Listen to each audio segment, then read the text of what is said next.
Alabado y glorificado es el nombre del Señor. Qué bueno es el Señor, qué agradable es estar estudiando su palabra. Qué bueno que nos podemos encontrar y poder dedicar este tiempo para el estudio y la lectura de la palabra de nuestro Dios. Palabra viva y eficaz. Y qué mejor tema, que mucho sabe el Señor. Qué mejor tema en este momento que tema que tiene que ver con la crianza de los hijos. Cuando estamos en un verano buscando dónde tener una escuelita de verano virtual, ¿verdad? Por esta situación que estamos viviendo, por ver qué hacemos para mantener esas mentes distraídas en lo positivo, en lo bueno, en lo que Dios quiere. Mucha sabiduría necesitan los padres para poder escoger a dónde llevar a sus hijos. Les puedo decir que en mi experiencia y en mi testimonio siempre la preocupación mayor era el sitio donde se estudiara, donde se tuviera un buen tiempo sumergidos en la palabra del Señor.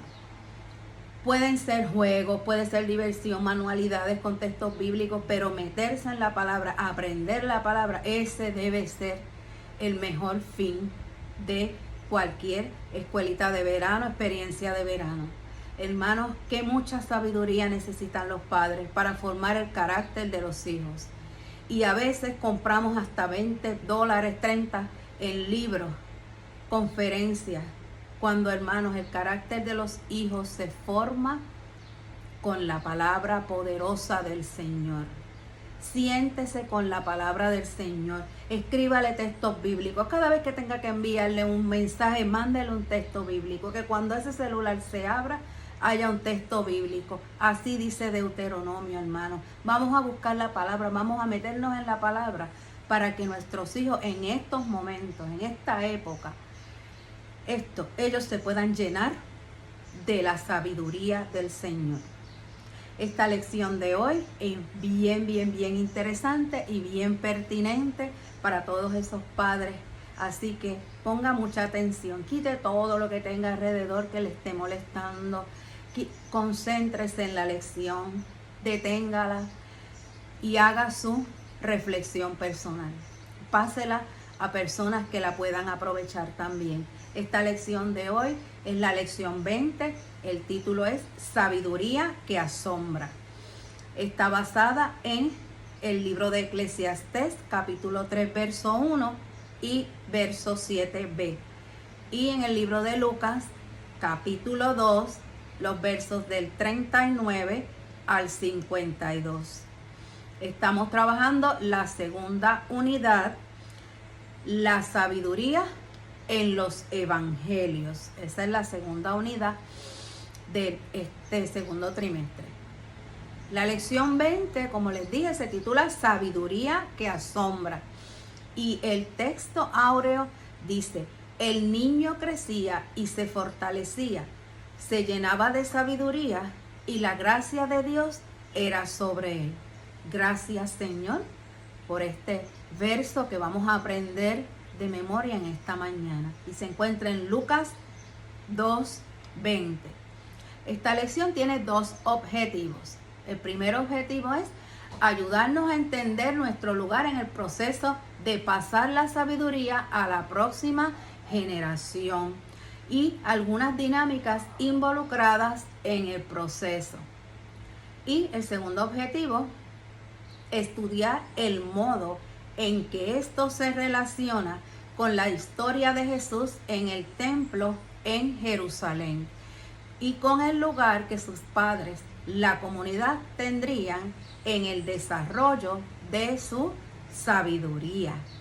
Ya vamos viendo por los objetivos lo que le estábamos diciendo de la pertinencia de la lección, ¿verdad? Esta lección tiene 6 partes, un bosquejo que tiene 6 partes y su primera parte está en Lucas 2, del 39 a 42, el crecimiento del niño Jesús. Luego habla de las dimensiones de la sabiduría que aparecen en Eclesiastés. La tercera parte, Jesús se queda en Jerusalén. Está en los versos 43 al 45 de Lucas 2. La cuarta parte, ya Jesús está en el templo, son los versos 46 al 47 del mismo capítulo 2 de Lucas. Y los últimos dos, la angustia de los padres de Jesús, que aparecen en los versos 48 al 50. Y finalmente, la disciplina de Jesús. Una sola palabra ocupa el vocabulario de la lección, la palabra Pascua. La más importante de las celebraciones religiosas judías. Se celebra y todavía se celebra la gran liberación de Israel del yugo de Egipto, lo que convenció a Faraón que debía dejar libre al pueblo de Israel fue la muerte de todos los primogénitos de Egipto, al tiempo que la muerte respetó las casas de los hijos de Israel que habían sido marcadas con la sangre de un cordero. En esa fiesta se mataba y comía un cordero, puesto que al salir de Egipto a toda prisa no pudieron leudar la masa para el pan. Esa fiesta se celebraba con panes sin levadura, que también se llamaban los panes ácimos. Más adelante se relacionaría la obra salvífica de Jesús, crucificado para salvar a su pueblo, con el Cordero Pascual, y se llegaría a llamar a Cristo nuestra Pascua. Puesto que Jesús nació para llevar a cabo esa tarea, se empezó a hablar de los tiempos de Navidad como la Pascua, y a la antigua Pascua, que tiene lugar en primavera, Pascua florida. El texto bíblico que nos ocupa tiene varias secciones de la palabra, pero lo vamos a ver representado en este video. En Eclesiastés 3:1 dice: en este mundo todo tiene su hora, hay un momento para todo, cuanto ocurre. Y pasamos al verso 7b, que dice: un momento para callar y un momento para hablar. Y sabemos que en esto consiste la sabiduría que necesitan los padres en estos días. Luego pasamos a Lucas 2 y vamos al verso 39 en adelante, y dice así la palabra del Señor. Después de haber cumplido con todo lo que manda la ley del Señor, volvieron a Galilea, a su propio pueblo de Nazaret. Y el niño crecía y se fortalecía, estaba lleno de sabiduría y gozaba del favor de Dios. Los padres de Jesús iban todos los años a Jerusalén para la fiesta de la Pascua. Y así, cuando Jesús cumplió 12 años, fueron allá todos ellos, como era costumbre en esa fiesta. Pero pasados aquellos días, cuando volvían a casa, el niño Jesús se quedó en Jerusalén, sin que sus padres se dieran cuenta. Pensando que Jesús iba entre la gente, hicieron un día de camino, pero luego, al buscarlo entre los parientes y conocidos, no lo encontraron. Así que regresaron a Jerusalén para buscarlo allí. Al cabo de 3 días, lo encontraron en el templo, sentado entre los maestros de la ley, escuchándolos y haciéndoles preguntas. Y todos los que oían se admiraban de su inteligencia y de sus respuestas. Cuando los padres lo vieron, se sorprendieron, y su madre le dijo: Hijo mío, ¿por qué nos has hecho esto? Tu padre y yo te hemos estado buscando llenos de angustia. Jesús les contestó: ¿por qué me buscaban? ¿No sabían que tengo que estar en la casa de mi padre? Pero ellos no entendieron lo que les decía. Entonces volvió con ellos a Nazaret, donde vivió obedeciéndolos en todo. Su madre guardaba todo esto en su corazón, y Jesús seguía creciendo en sabiduría y estatura, y gozaba del favor de Dios y de los hombres. Hasta aquí la lectura bíblica. Vamos a pasar al análisis de la lección. por hermano Richard López. El Señor le continúe bendiciendo. Hermanos, bien atentos a lo que el Señor tiene para cada uno de nosotros. Hermanos y amigos, Dios les bendiga, Dios les guarde. Es un placer, un privilegio una vez más de parte del Señor que podamos estar en este día. Ya esta lección para el 12 de julio, ya estamos casi a mitad de julio. Este año, a pesar de que comenzó con muchísimas dificultades y pruebas para cada uno de nosotros, para nuestro Puerto Rico y para el mundo, ya estamos a mitad casi del mes de julio, o sea que ya hemos corrido más de la mitad del año y Dios ha estado con nosotros. Así que damos la gloria y la honra al Señor porque Él ha tenido cuidado de nosotros. Así que vamos a la lección del día de hoy. La lección del día de hoy, que es la número 20, cuyo título es Los rostros de la sabiduría. Dentro de el título de la lección de hoy es Sabiduría que asombra. Los rostros de la sabiduría es el trimestre bajo el cual estamos desarrollando todas estas lecciones, que ya esta es la tercera de esta unidad, cuya lectura bíblica se encuentra en el Antiguo Testamento, en Eclesiastés, el capítulo 3, los versos 1 y versos 7, y en el Evangelio según San Lucas, en el capítulo 2, los versos del 39 al 52, pasajes que ya nuestra hermana Sandra introdujo y leyó para cada uno de nosotros. Y el texto áureo, como también nuestra hermana Sandra ya leyó, el niño crecía y se fortalecía y se llenaba de sabiduría, y la gracia de Dios era sobre él.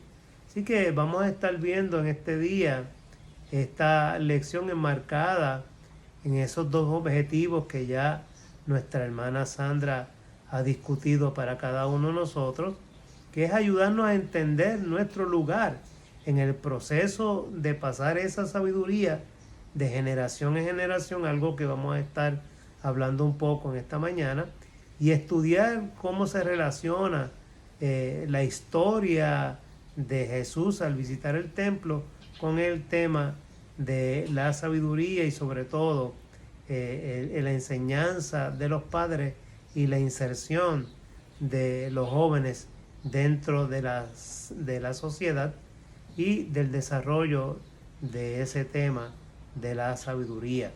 El bosquejo es un poco amplio para este día, tiene 6 puntos. Vamos a tratar de concentrarnos en algunos de ellos porque discutirlo de manera amplia cada uno de ellos nos tomaría mucho tiempo.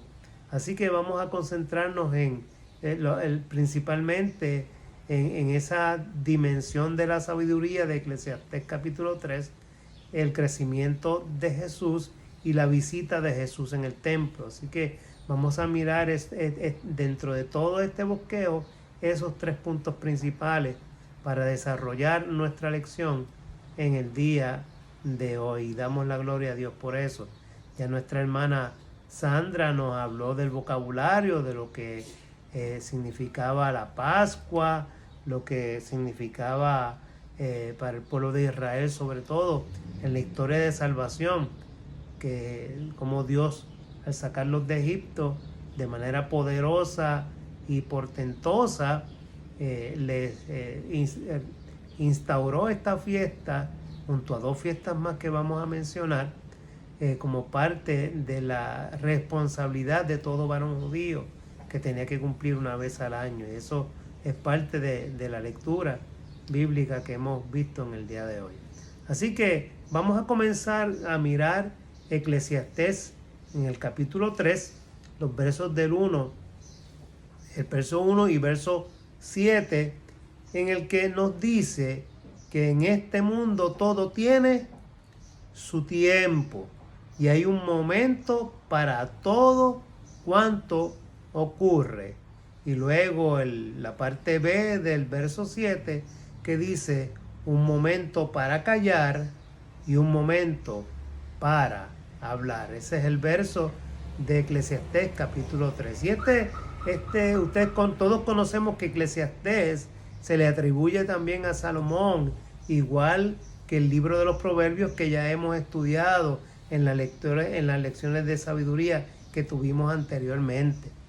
La particularidad del libro de Eclesiastés es que, de acuerdo a los eruditos, Eclesiastés fue escrito ya en el momento de la edad adulta, ya de mucha experiencia de Salomón, cuando ya él había tenido todos los disfrutes de su reino, había desplegado toda sabiduría, había demostrado al mundo todo lo que el Señor le había dado, se enorgulleció en gran parte de todo lo que él tenía y sabía, y comenzó a tomar mujeres paganas de otros pueblos, y estas mujeres inundaron su mente con prácticas que eran en contra de las prácticas que Dios había establecido para el pueblo de Israel. Así que ya en esta época, ya muy avanzada su edad, escribe Eclesiastés y comienza a mirar hacia atrás y se ve a sí mismo y se da cuenta de que todo lo que él había hecho, de que todo lo que había acumulado, todo lo que había adquirido era simplemente vanidad. Y se define vanidad como algo, si pudiéramos decirlo de una manera que podamos entenderla, tal y como el libro de Eclesiastés lo plantea, es como cuando usted mira a una persona que está en el invierno en Estados Unidos, que al aspirar ese vapor que se congela en el aire, pero que inmediatamente se desvanece. Eso, de esa misma manera, es que Salomón ve la vida y las cosas materiales, como ese respirar, ese humito que se crea, pero que inmediatamente se desaparece. Así es la vida y las cosas que adquirimos en la vida. O sea, se desvanecen, se desaparecen simplemente en segundos, porque por más que el hombre trate de acumular y ser alguien en la vida, se da cuenta que su vida pasa muy rápido, y cuando mira hacia atrás ve el tiempo que ha perdido, y en lugar de buscar a Dios, en lugar de acercarse al Señor, simplemente prefiere vivir su vida a su manera, para luego en la adultez darse cuenta de todo el tiempo que ha perdido. Así lo está mirando Salomón ya en esta etapa de su vida, cuando escribe el libro de Eclesiastés. Ya en el capítulo 3, como hemos mencionado, él dice, mira, realmente todo tiene su tiempo. Y hay una pregunta con la que tal vez se confronta el escritor de Eclesiastés, y nos podemos confrontar nosotros cuando miramos este pasaje. ¿Existe un orden cósmico que le dé sentido a la vida? O sea, realmente en el orden natural de las cosas, pensando como hombres naturales, ¿podemos pensar nosotros que existe un orden natural lejos o fuera de Dios que le dé sentido a la vida, que le dé orden a la vida? ¿Existirá verdaderamente eso? Y el mismo escritor, el mismo Salomón, al escribir, se contesta y dice, mira, verdaderamente todo tiene su tiempo. Cada cosa tiene su tiempo. Todo forma parte de un ciclo. Nacemos, crecemos y un día habremos de morir. Y cuando él mira ese ciclo de vida, cuando él mira el desarrollo nuestro como seres humanos, se da cuenta de que somos vanidad, y por eso establece desde el principio en su libro esta palabra que se repite constantemente en el libro: vanidad de vanidades, todo es vanidad, porque todos pertenecemos a un ciclo natural de vida que una vez nace y una vez ha de morir. Así que cuando el hombre se confronta con esa realidad y se enfrenta con ese determinismo, se siente indefenso. O sea, usted no puede cambiar su pasado, usted no puede cambiar su futuro, o más bien planificar mi futuro será de esta manera y así lo voy a hacer. Usted puede pensar unas cosas, pero ninguno de nosotros sabe cómo ha de vivir el día de mañana. Por eso es que Jesús dentro de la sabiduría que estamos hablando en una ocasión que nos dice a cada uno de nosotros y habla en los evangelios, mira, no os afanéis por el día de mañana, porque el día de mañana traerá su propio afán. Miren, por más que usted trate de afanarse, alguien podría añadir a su estatura un codo. Realmente Jesús en ese contexto lo que nos está diciendo, no pierdas tu tiempo tratando de hacer que tu vida pasada o futura sean distintas, porque ni controlas lo que pasó, porque ya pasó, y mucho menos puedes controlar el día de mañana, porque no sabemos si lo vamos a vivir. Por lo tanto, tenemos que concentrarnos, decía Jesús, en el día que estamos viviendo. Y esa es la confrontación con la que Eclesiastés nos presenta el capítulo 3. Todo tiene su tiempo, y ese tiempo y el ciclo de vida, lo que estamos viviendo, no lo puedes controlar. Pero hay algunas cosas dentro de ese ciclo de vida que, conforme a la sabiduría y a la inteligencia que has adquirido, puedes medir, puedes tal vez controlar, sí. Y él dice, hay un tiempo para hablar y hay un tiempo para callar. Y dentro de ese tiempo para hablar y callar, es que vamos en la lección de hoy a hablar el tiempo necesario cuando es el tiempo de aprender, cuando es el tiempo de enseñar. Y de esa manera es que Jesús, o más bien Lucas, cuando escribe su evangelio, nos presenta lo que ahora vamos a ver dentro del pasaje del nacimiento y el crecimiento de nuestro Señor Jesús. Dentro de ese ciclo de vida hay un tiempo de hablar, hay un tiempo de callar, y es el momento en que vamos a ver ahora lo que realmente importa en la vida, lo que nos quiere decir Eclesiastés, lo que nos quiere decir Salomón a través de esta enseñanza, es que la sabiduría consiste en saber distinguir, en saber lo que es apropiado en cada situación de la vida, y que no podemos ajustar los tiempos a nuestra conveniencia. Por eso hay un tiempo para todo. O sea, nosotros no podemos hacer que las cosas giren alrededor de nosotros. El mundo no gira alrededor de nosotros. Nosotros estamos insertados en el mundo y tenemos que aprender a vivir en el mundo en el que Dios nos ha puesto. Y por eso Salomón dice, hay un tiempo en la vida para todo, y en medio de esos tiempos tú y solamente tú, igual que yo, nos tenemos que ajustar en medio de estos tiempos y de la vida que vivimos. Así que como nosotros no podemos cambiar y ajustar las cosas, tenemos que aprender a vivir dentro de los tiempos que nos ha tocado vivir a cada uno de nosotros. Y por eso hay un tiempo para todo, dice Salomón en Eclesiastés. Ya pasando al pasaje de Lucas, en el capítulo 2, vamos a ver aquí la respuesta de cómo Jesús demuestra esa sabiduría aún desde su edad temprana. El pasaje de Lucas capítulo 2, o más bien el capítulo 2 de Lucas, es un pasaje muy amplio en la vida de nuestro Señor Jesucristo. Allí en Lucas capítulo 2, usted va a ver el nacimiento de Jesús. Usted va a ver la manera en que los pastores recibieron la anunciación del nacimiento de Cristo. Usted va a ver allí cómo María se sorprendía de las cosas que iban sucediendo y las iba guardando en su corazón.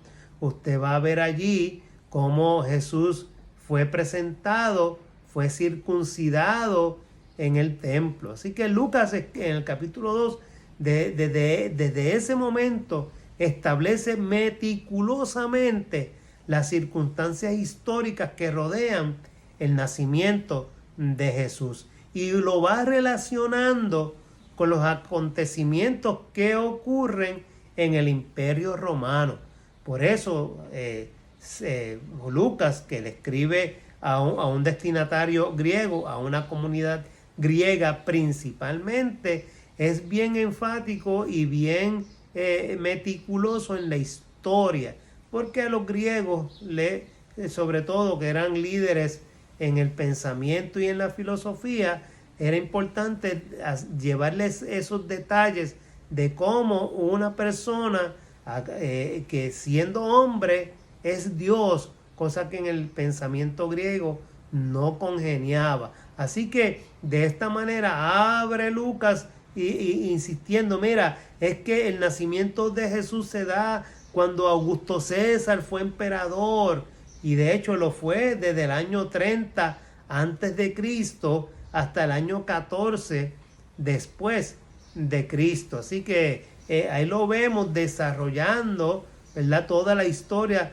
y demarcando el tiempo en que estos acontecimientos sucedieron. También nos da el detalle de que Cirenio era el gobernador de Siria, y de hecho Cirenio fue gobernador entre los años 10 a 7 antes de Cristo, y luego volvió a ser gobernador entre los años 6 al 9 después de Cristo. Así que en este tiempo nos da el detalle y nos dice, mira, la realización del censo, y envía a Cirenio a hacer un censo, eso tenía que ver con la recaudación de impuestos. Nosotros aquí ahora mismo en la nación americana se está realizando el censo decenal, que ahora se está realizando, y el propósito del censo es saber cuánta gente hay para asignar fondos, para distribuir el trabajo, y miren, también para cobrar impuestos. O sea, esto viene desde la época de Jesús. O sea, todo tiene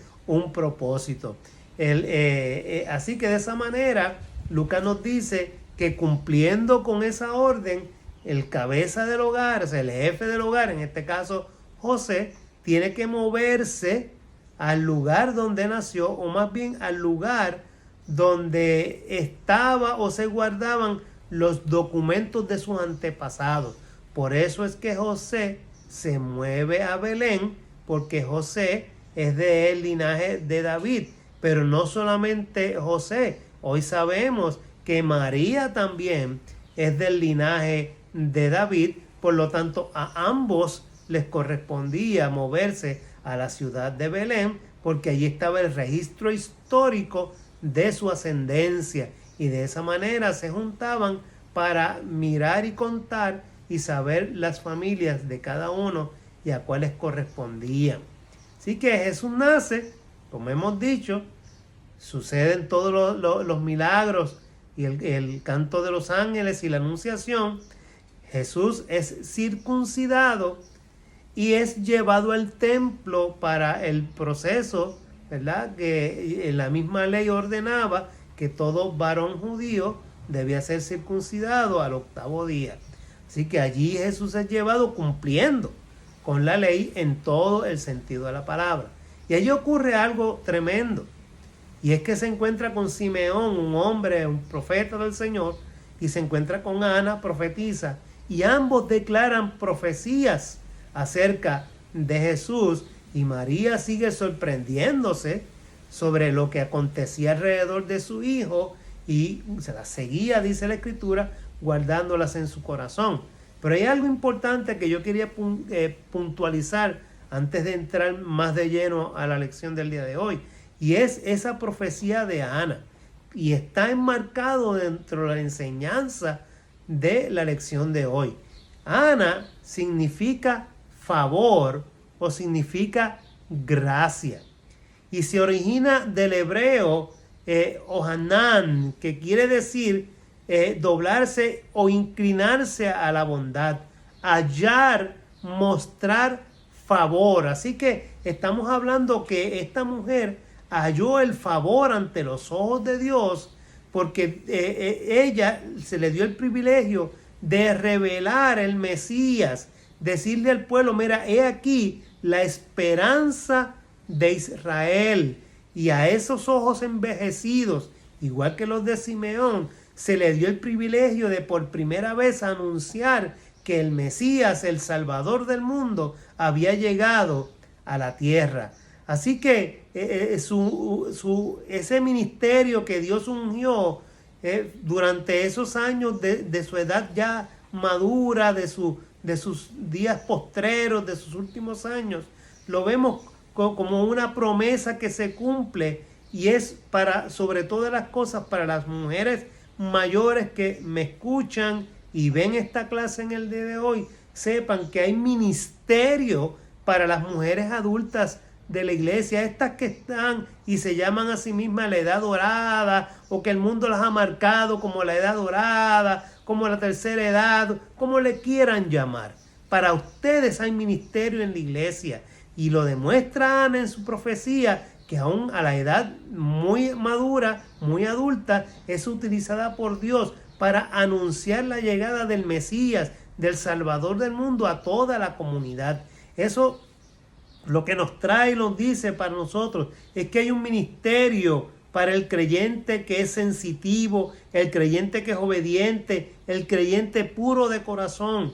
Y ese ministerio para la mujer adulta es influir, es moldear a las generaciones que están subiendo, es simplemente llevar el mensaje y educar a las más jóvenes para que entiendan cuál es la verdadera vida en el Señor, la verdadera vida y la correcta vida dentro de la iglesia. Esa tarea es para ustedes, las mujeres y los hombres también de mayor edad, los que tienen la experiencia, han vivido más, y así pueden transmitir esa enseñanza a los más jóvenes. Así que luego de esto vemos cómo cierra esta primera parte del pasaje de Lucas 39 al 42, diciendo que regresaron a Nazaret, y el niño crecía y se fortalecía y se llenaba de sabiduría,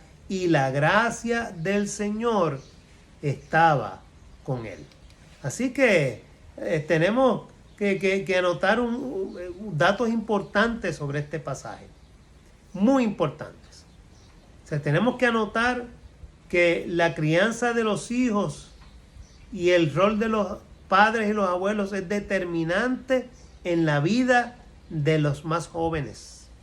O sea, nosotros tenemos una gran responsabilidad, y yo tengo que en esta hora mencionar y leer el pasaje de Deuteronomio capítulo 4, los versos del 5 al 9, que dice de la siguiente manera: mirad, aquí está hablando Moisés al pueblo que está próximo a entrar a la tierra prometida, y le dice Moisés al pueblo: mirad, yo os he enseñado estatutos y decretos, como Jehová mi Dios me mandó, para que hagáis así en medio de la tierra en la cual entráis para tomar posesión de ella.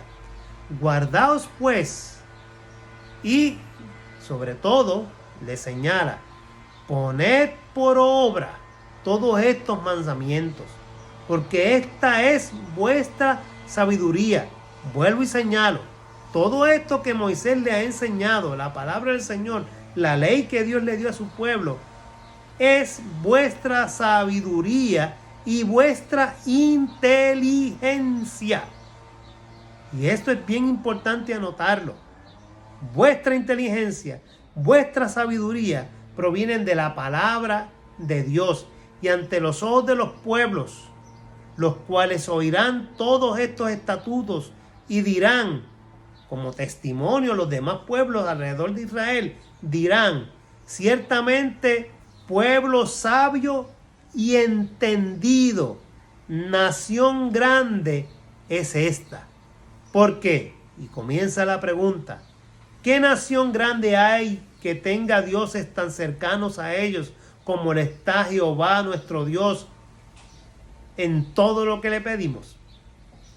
¿Y qué nación grande hay que tenga estatutos y juicios justos como es toda esta ley que yo pongo hoy delante de vosotros? Por tanto, guárdate y guarda tu alma con diligencia, para que no te olvides de las cosas que tus ojos han visto, ni se aparten de tu corazón todos los días de tu vida. Antes bien, las enseñarás a tus hijos y a los hijos de tus hijos. Ese verso 9 de Deuteronomio 4. Las enseñarás a tus hijos y a los hijos de tus hijos. Lo que implica que la responsabilidad como padres no termina con nuestros hijos, sino que se extiende a nuestros nietos. Por lo tanto, padre, madre, abuelo y abuela que en este día estás escuchando y viendo esta lección, tienes una gran responsabilidad que Dios ha depositado en tus manos, y es transmitir a la generación que es parte de ti, que nació de ti, tu generación, la que nace de ti y la que nace de tus hijos.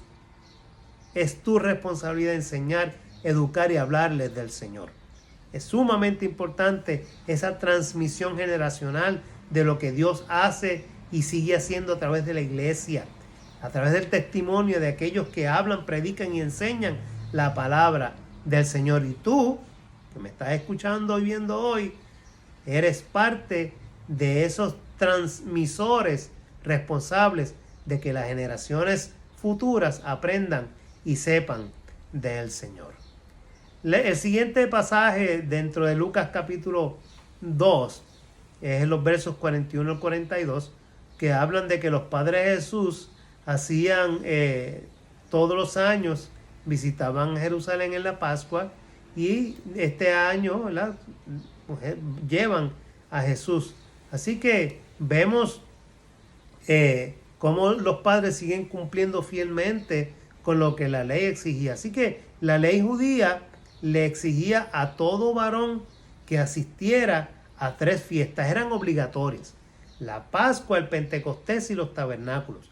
Si usted se va a Éxodo capítulo 23, versos 14 al 17, allí lo va a encontrar. En Deuteronomio capítulo 16, verso 16, también se menciona la obligatoriedad de todo varón judío de asistir a estas 3 fiestas. Pues, todo varón que cumplía 12 años ya se convertía de un niño en un muchacho judío, se convertía en un hijo de la ley. Así que Jesús, al cumplir 12 años, se convierte en un hijo de la ley. Por lo tanto, está obligado a comenzar a observar los requisitos, los requerimientos, las exigencias de la ley, y Jesús los está cumpliendo. Así que de parte de José y María vemos que un celo constante por hacer que Jesús aprendiera, por hacer que Jesús cumpliera con sus compromisos para con Dios, para con la ley y para con la comunidad. Y eso es algo sumamente importante. O sea, los padres de Jesús, a pesar de que inconsciente o conscientemente sabían que al lado de ellos tenían al Hijo de Dios, ellos no dejaron de cumplir fielmente con la responsabilidad que como padres tenían, y era educar a Jesús para que cumpliera con esas responsabilidades, y le enseñaron bien, y Jesús las cumplió bien y las cumplió a cabalidad, desde el hecho de ser circuncidado, luego de ser presentado como el primer varón y pagar la ofrenda de redención. Todas estas exigencias de la ley fueron cumplidas por José y María a cabalidad, y Jesús aprendió de ellos a cumplir fielmente. Por eso en los evangelios nosotros leemos a Jesucristo, o vemos a Jesucristo que va al templo a orar, que va a la sinagoga. O sea, sigue cumpliendo con las exigencias de la ley porque fue bien enseñado, además de que el propósito de Dios era que llegara a su pueblo y transformara al pueblo en ese sentido para que pudiera rescatarlo para el Señor nuevamente. Luego seguimos mirando el pasaje del capítulo 2, vemos cómo Jesús, al regresar ellos a Jerusalén, Jesús se les escapa, no lo encuentran, y Jesús está en el templo con los maestros de la ley. Y miren, usted dirá, pero ¿cómo que se le escapó? ¿Cómo es eso? O sea, que padres más irresponsables. Pues no, realmente eso no fue lo que sucedió, porque los aldeanos, todos los que iban a Jerusalén, estaban obligados, ¿verdad? O más bien iban en caravanas para acompañarse en todo el camino, y hacían ese peregrinaje y viajaban juntos. Y normalmente las mujeres viajaban con las mujeres, los hombres con los hombres, y los niños por lo regular iban al frente jugando, haciendo las cosas que obviamente hacen los niños. Así que en este sentido José pensó, está con María, María pensó, está con José, y resultó que no estaba ni con José, ni estaba con María, se había quedado en Jerusalén. Y eso nos podría pasar a cualquiera de nosotros, que como padre decían, yo pensaba que estaba contigo, no, yo pensé que estaba contigo, ¿y dónde está el muchacho? Y entonces se formó el corre-corre hasta que regresan a Jerusalén y allí lo encuentran en el templo hablando con los doctores de la ley. Así que no es un acto irresponsable, simplemente iban como comúnmente se viajaba en estos tiempos en grupo para protegerse unos a otros. Así que de esta manera vemos cómo Jesús muestra en todo momento que tiene conciencia de esa relación especial que él tiene con su Padre, que él tiene con Dios, y de lo clara que estaba la misión en su mente. Y aquí le vemos discutiendo, hablando con los doctores. De ninguna manera, como yo en algunas ocasiones leí en el pasado, Jesús estaba enseñando a los doctores de la ley. No, por el contrario, estaba aprendiendo. Porque acuérdense que a los 12 años, un niño varón se convertía en un hijo de la ley. Por lo tanto, él tenía la obligación de aprender. Y él estaba allí ávido de aprender, ávido de ser enseñado. Y allí Jesús demostró en toda su vida el conocimiento que tenía de las Escrituras, porque fue bien enseñado y aprendió muy bien. La Escritura lo que señala es que él era un muchacho muy inteligente. Y cuando hablamos y tomamos la palabra inteligente que se encuentra en el pasaje de Lucas, vemos que viene del griego sunesis. Y sunesis significa algo como poner junto. O sea, significa que aprende con rapidez, que tiene una rápida aprehensión. Es decir, que tiene una facultad, una facilidad crítica para aprender rápidamente. Y esa aprehensión, que es la palabra, viene de aprender, se deriva del latín aprendere, que significa apoderarse. Lo que estamos hablando era que Jesús tenía una mente como una esponja. O sea, todo lo que se le decía, él lo captaba inmediatamente. Él tenía la capacidad de comparar, hacía preguntas inteligentes, no hacía preguntas, diríamos, tontas, sino que por el contrario, tenía esa captación inmediata de lo que se le enseñaba y podía inmediatamente hacer comparaciones, hacer síntesis, hacer evaluaciones de lo que se le estaba enseñando. Y los doctores de la ley se sorprendían por la capacidad intelectual que Jesús tenía y demostraba. Así que en ese sentido, cuando nosotros leemos el pasaje y hablamos que tenía un gran entendimiento, que tenía mucha inteligencia, vamos nuevamente al Nuevo Testamento y vemos que en el Nuevo Testamento se utiliza dos palabras para inteligencia, que es la palabra sunesis que hemos mencionado y pronesis. Y ambas palabras significan se usa en un sentido y la otra en otra. Phronesis se usa en el sentido práctico de las cosas. O sea, estamos hablando de una persona que actúa. Y sunesis es la palabra que se usa para juzgar. O sea, que estamos hablando de que Jesús tenía pronesis y tenía sunesis. ¿Por qué? Porque tenía la capacidad de juzgar y al mismo tiempo tenía la capacidad para actuar y mirar el asunto práctico. Por eso cuando Jesús enseñaba en las parábolas, él inmediatamente tomaba una situación del campo, una situación cotidiana y decía, miren, he aquí el sembrador salió a sembrar y una semilla cayó entre piedras y una semilla cayó entre espinos y una junto al camino y una cayó en buena tierra. ¿Por qué? Porque utilizaba la cotidianidad, tenía esa capacidad de utilizar lo común y traerlo para una enseñanza práctica. Así de eso era que se sorprendían los maestros de la ley con la capacidad y la inteligencia de Jesús. O sea, tenía una habilidad mental que podía recibir la enseñanza práctica y tenía su lado práctico en su mente desarrollado y podía aplicar inmediatamente lo que se le enseñaba. O sea que podía analizar y resolver, discernir y poner por obra. De esa manera es que Jesús se manifiesta y se sorprenden los doctores de la ley con su inteligencia. Algo que nosotros deberíamos desarrollar en todo momento en nuestros hijos. Yo recuerdo hace algún tiempo cuando era el Departamento de Educación y mi esposa mientras fue maestra, en una ocasión, de las muchas cosas que el Departamento de Educación ha ensayado, vino una ocasión con que los planes había que montarlos en este concepto de EGA. O sea, había que explorar, había que conceptualizar, había que aplicar y todos los planes había que montarlos en EGA. Entonces, después cambió y siguen cambiando. Pero ese lado de la exploración, la conceptualización y la aplicación fue más o menos lo que Jesús tuvo con los doctores de la ley.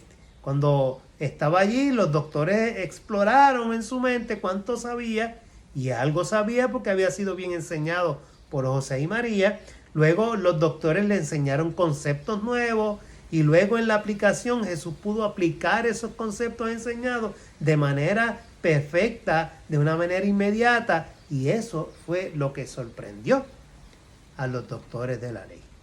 Cosa que deberíamos, nuevamente insisto, en desarrollar en las mentes de nuestros niños, hijos y nietos la capacidad analítica y crítica para mirar la vida y conceptualizar y aplicar, no quedarnos en el espacio, no quedarnos en el cielo, sino que del cielo tenemos que bajar a la tierra y aplicar esa vida práctica del Evangelio, mirarla en un sentido. No basta con predicarla, no basta con enseñarla, hay que mostrarla, hay que ser ejemplo. Y esa es la única manera en que nuestra juventud y niñez va a aprender. Hay que bajar del concepto a la práctica. Y eso es lo que Jesús hacía en su vida. Desde los 12 años comenzó a desarrollar esa forma de enseñar y de hacer que los demás vieran cuál era el verdadero concepto de vivir una vida en el Señor. Luego que tuvo esa discusión, se presentan los padres y le dicen, bueno, llevamos 3 días buscándote, estábamos desesperados, ¿por qué no hiciste esto? Y Jesús los mira con mucho amor y respeto, porque eso es lo que menciona el pasaje, y le dice, pero ustedes saben que en los negocios de mi Padre yo tengo que estar. O sea, nuevamente Jesús reconoce que su labor y su misión principal estaba en obedecer al Padre, en obedecer a Dios en todas las cosas. Sin embargo, mientras estaba en la tierra, estaba sujeto a la obediencia de sus padres terrenales. Por eso el pasaje termina diciendo, y se fue con ellos de nuevo a Nazaret, y estaba sujeto a sus padres. Y tan sujeto estuvo que hasta los 30 años estuvo sujeto al hogar y allí aprendió el oficio de carpintería y allí desarrolló y aprendió todo lo necesario para luego entonces lanzarse en ese ministerio que era la misión para la cual Dios le había enviado a la tierra. Así que aun cuando Jesús era el Hijo de Dios, lo vemos como Jesús permanecía bajo el cuidado, bajo la guía de sus padres terrenales, y él era obediente. Aquí en la adolescencia lo vemos. Y la adolescencia, hermano, Jesús tenía 12 años. La adolescencia la señalamos entre los 12 y los 20 años. Biológicamente, cuando hablamos de adolescentes, estamos hablando de esa etapa del desarrollo del ser humano que comienzan los cambios hormonales, cambios físicos, cambios en la mente, están preparando al ser humano en esta edad para la madurez en todo el sentido de la palabra, para que la persona se convierta en un adulto. Por eso es que en la adolescencia hay muchísimos cambios rápidos, cambios vertiginosos, hay muchísimos cambios de carácter, fluctuaciones, las hormonas están todas revueltas y a veces nosotros no los podemos ni entender mucho. Pero estamos así, esa etapa dura de entre los 12 a los 15, que es la adolescencia temprana, y luego de los 15 a los 20, que es ya la adolescencia tardía, cuando ya el joven entra a la universidad y comienzan las responsabilidades a tomar forma en su vida. Y estoy señalando esto, hermanos, porque el adolescente comienza a ser más responsable de su tiempo y de sus decisiones en esta etapa de su vida, en la etapa que Jesús está en este pasaje. Y nosotros somos responsables de esa educación. Si nosotros, de no tener el joven una supervisión adecuada, podría derivar en que el tiempo que tiene, ese tiempo libre, lo malutilicen. Y podría hasta desviarse hacia las cosas que no queremos, el alcohol, las drogas, el cigarrillo, bueno, tantas cosas. ¿Por qué? Podríamos notar en el muchacho, mira, que hay bajo rendimiento escolar y podía experimentar con este tipo de cosas que hemos mencionado. Por eso es que en esta etapa es crucial para la vida de los hijos. Es muy importante. En esta etapa muchos comienzan inclusive a manejar automóviles sin tener la madurez y la responsabilidad completa del acto con el cual están, ¿verdad? Ya adquiriendo responsabilidad. Y esto es importantísimo, porque esto trae muchos riesgos a la vida, y si no se tiene la suficiente prudencia y madurez para manejarlo, podrían terminar mal. Yo les digo algo, en la crianza de mis hijos, muchas personas en muchas ocasiones me han preguntado cómo ustedes lo han hecho o cómo ustedes lo hicieron al mirar a nuestros dos hijos. Yo les digo y les he contestado lo que en esta clase voy a señalar como testimonio. Requiere de mucho esfuerzo y de mucho sacrificio, pero sobre todo mucho amor. Amor primero a Dios y temor a Dios, y segundo, amor a ellos, y saber que lo que opine la gente no nos debe importar, que la opinión de los demás no es lo importante, porque los hijos, mis hijos, sus hijos, son su responsabilidad. Es lo que Dios ha puesto en sus manos. A los abuelos les toca ayudar en la crianza, pero no son los padres. Los abuelos ayudan en la crianza, ayudan en el cuidado, ayudan en la educación, porque Deuteronomio 4 ya leímos que los abuelos son responsables de criar, de ayudar en la crianza y de, sobre todas las cosas, ayudar en la enseñanza de la palabra del Señor. Por eso la generación de tus hijos y los hijos de tus hijos menciona Deuteronomio 4. Así que mantener a un hijo dentro del camino del Señor, recto e íntegro, haciendo las cosas bien hechas, requiere un gran esfuerzo y un gran sacrificio de parte de los padres. Y muchas veces hay que decir no. Muchas veces se les dice que sí, con limitaciones, y no debemos tener temor de esas limitaciones, y no debemos tener temor del castigo cuando hacen algo indebido, porque esa es la manera de Dios. Esa es la manera en que Proverbios nos enseña que debemos hacer las cosas. Estamos hablando de sabiduría, estamos hablando de transmitir de generación en generación esta enseñanza. Nos toca a ustedes y a mí, como padres y abuelos posteriormente, hacer lo que nos toca. Y de eso nos pedirá cuentas el Señor. Bueno, vamos a dejar la clase así en el día de hoy. Damos la gloria al Señor, damos la gloria a Dios por esta oportunidad y sigamos hacia adelante con estas lecciones de sabiduría que son sumamente interesantes. Cada vez se ponen mejor. Así que damos la gloria al Señor. Dios les bendiga, Dios les guarde y quiera Dios que podamos sacar el mejor provecho de esta enseñanza. Y así nos vemos la próxima semana con la lección del próximo domingo. Dios les bendiga y Dios les guarde grande y ricamente. Alabamos el nombre del Señor. Estamos agradecidos del Señor por su palabra. Estamos agradecidos del Señor por el libro de los libros. Y queremos terminar esta lección dándole gracias al hermano Richard por su exposición.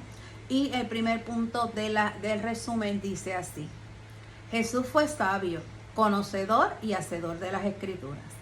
En el camino que le llevó a ese punto, María, José y posiblemente toda la familia tuvieron un papel importante, haciéndole partícipe de las tradiciones y de la sabiduría de generaciones anteriores.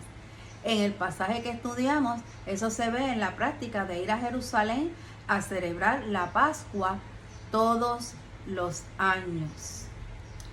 Y el segundo punto: si la verdadera sabiduría requiere la enseñanza de las generaciones que nos precedieron, parte de nuestra responsabilidad consiste en hacérsela llegar a quienes viven después de nosotros y nosotras, a las nuevas generaciones que se van levantando.